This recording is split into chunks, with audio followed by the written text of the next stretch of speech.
Hey everyone, welcome back to our channel. Today, we're diving into a deeply unsettling incident that recently took place in a Florida high school. It's a story that has sparked outrage, debate, and a whole lot of questions. So, let's get into it.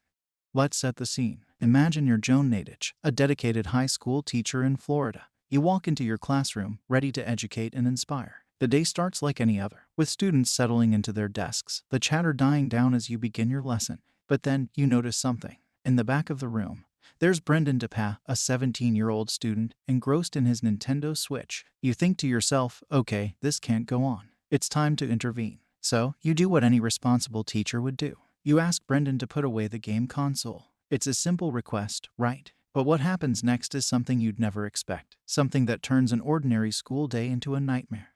Captured on camera and now making rounds on social media. Brendan, who weighs 270 pounds, stands up, and then it happens. He lunges at Joan, his teacher, his fists clenched. Before anyone can fully grasp what's going on, he's already delivering a series of brutal kicks and punches. It's a horrifying scene, folks. Staff rush in, pulling him away, but the damage is done. Can you even imagine being in Joan's shoes at that moment?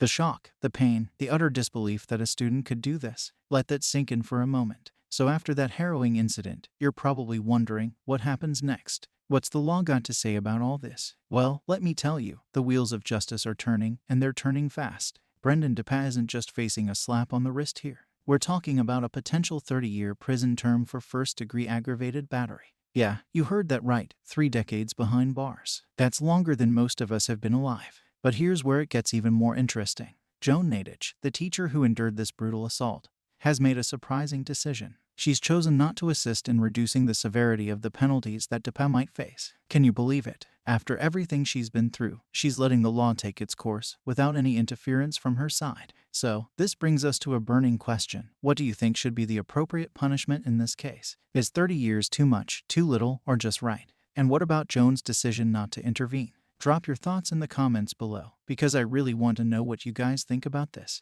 Now, before we wrap up, let's hear from someone who's seen it all, Flagler County Sheriff Rick Stolley. He's not mincing words, folks. He's emphasizing the importance of consequences for such reckless behavior. Sheriff Stolley is deeply disappointed with the lack of respect exhibited by students these days. And let's be real, this incident isn't just a one-off event. It's a grim reminder of the potential dangers teachers face every single day. It's like they're walking on a tightrope, never knowing when the next Brendan DePass might strike. Alright, guys, it's time to get serious. This story isn't just a headline. It's a wake-up call. We need to treat each other with the respect and dignity we all deserve. Teachers, students, everyone. No one should have to go through what Joan Nadich did. So, what are you going to do about it? How can we make our schools, our communities, and our world a safer place?